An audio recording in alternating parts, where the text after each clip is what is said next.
બગદાણાના સેવક નવનીતભાઈ ઉપર જીવલેણ હુમલો થયો અને આ સમગ્ર ઘટનાને લઈને અત્યારે હાલ ઘણા બધા ખુલાસા થઈ રહ્યા છે। એક તરફ જ્યારે કોળી સમાજ રોષે ભરાયું છે, એસઆઈટી દ્વારા તપાસ શરૂ કરવામાં આવી છે, પરંતુ હવે આ સમગ્ર કેસને લઈને વધુ એક ઓડિયો ક્લિપ છે જે સોશિયલ મીડિયામાં ચર્ચાનું કારણ બની છે। આ ઓડિયો ક્લિપ કોની છે અને તેની અંદર શું વાત કરવામાં આવી રહી છે તેના વિશે વિગતે વાત કરીએ। નમસ્કાર, હું હંસિની અને તમે જોઈ રહ્યા છો નિર્ભય ન્યૂઝ।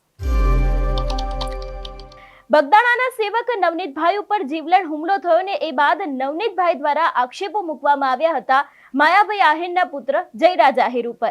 અત્યારે હાલ એસઆઈટી દ્વારા આ સમગ્ર મામલે તપાસ શરૂ કરવામાં આવી છે। એસઆઈટી દ્વારા લગભગ અત્યારે હાલ આ મામલે જે રીતે તપાસ કરવામાં આવી રહી છે, ટૂંક સમયમાં એસઆઈટી મૂળ સુધી પહોંચી શકે છે એવી શક્યતાઓની વચ્ચે અત્યારે હાલ સોશિયલ મીડિયામાં બે વ્યક્તિ વચ્ચેની વાતચીતનો એક ઓડિયો વાયરલ થઈ રહ્યો છે, જેમાં એક વ્યક્તિ દ્વારા એવું પૂછવામાં આવી રહ્યું છે કે જયરાજ આહિરનું આ સમગ્ર મામલે નામ સામે ના આવ્યું તો પછી સામેવાળા વ્યક્તિ દ્વારા ક્યાંક એવું પણ કહેવામાં આવી રહ્યું છે કે જે રીતે કોળી સમાજ અત્યારે હાલ આક્ષેપો મૂકી રહ્યો છે તો તેમના ઉપર માનહાનિનો દાવો પણ કરવામાં આવશે। સૌથી પહેલા તો એ વાયરલ ઓડિયો ઉપર નજર કરીએ।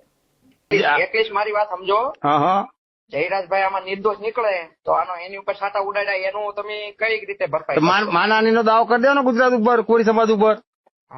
તમારે માનહાનિનો ગુનો દાખલ કરી દેવાનો। એ જો નિર્દોષ નીકળે તો એના માટે કલમ છે। જો કલમ બધા બીએનએસ એક્ટ મુજબ જે છે ને બધી ઘણી કલમો લાગે। તમારી કોઈ પણ ખોટી ફરિયાદ કરે, ખોટો આક્ષેપ કરે તો તમે પણ સામે ફરિયાદ કરી શકો, બરાબર? એટલે બંધારણની અંદર બધું જ છે વ્યવસ્થા। બંધારણની અંદર વ્યવસ્થા છે। હા, બંધારણની અંદર બધી જ વ્યવસ્થા છે। હું તમારી ઉપર ખોટી ફરિયાદ કરું, બરાબર, તો એના માટે 10 વર્ષની સજાની જોગવાઈ છે। એકલીસ મારી વાત સમજો। જયરાજભાઈ આમાં નિર્દોષ નીકળે તો આનો એની ઉપર છાંટા ઉડાડ્યા એનું તમે કઈ રીતે ભરપાઈ? માનહાનિનો દાવો કરી દેવાનો ગુજરાત ઉપર, કોળી સમાજ ઉપર। તમારે માનહાનિનો ગુનો દાખલ કરી દેવાનો। એ જો નિર્દોષ નીકળે તો એના માટે કલમ છે। જો કલમ બધા બીએનએસ એક્ટ મુજબ જે છે ને બધી ઘણી કલમો લાગે। તમારી કોઈ પણ ખોટી ફરિયાદ કરે, ખોટો આક્ષેપ કરે તો તમે પણ સામે ફરિયાદ કરી શકો, બરાબર? એટલે બંધારણની અંદર બધું જ છે વ્યવસ્થા। બંધારણની અંદર વ્યવસ્થા છે। હા, બંધારણની અંદર બધી જ વ્યવસ્થા છે। હું તમારી ઉપર ખોટી ફરિયાદ કરું, બરાબર, તો એના માટે 10 વર્ષની સજાની જોગવાઈ છે।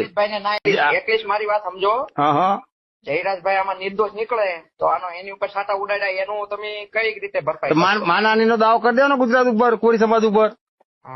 તમારે માનહાનિનો ગુનો દાખલ કરી દેવાનો। એ જો નિર્દોષ નીકળે તો એના માટે કલમ છે। જો કલમ બધા બીએનએસ એક્ટ મુજબ જે છે ને બધી ઘણી કલમો લાગે। તમારી કોઈ પણ ખોટી ફરિયાદ કરે, ખોટો આક્ષેપ કરે તો તમે પણ સામે ફરિયાદ કરી શકો, બરાબર?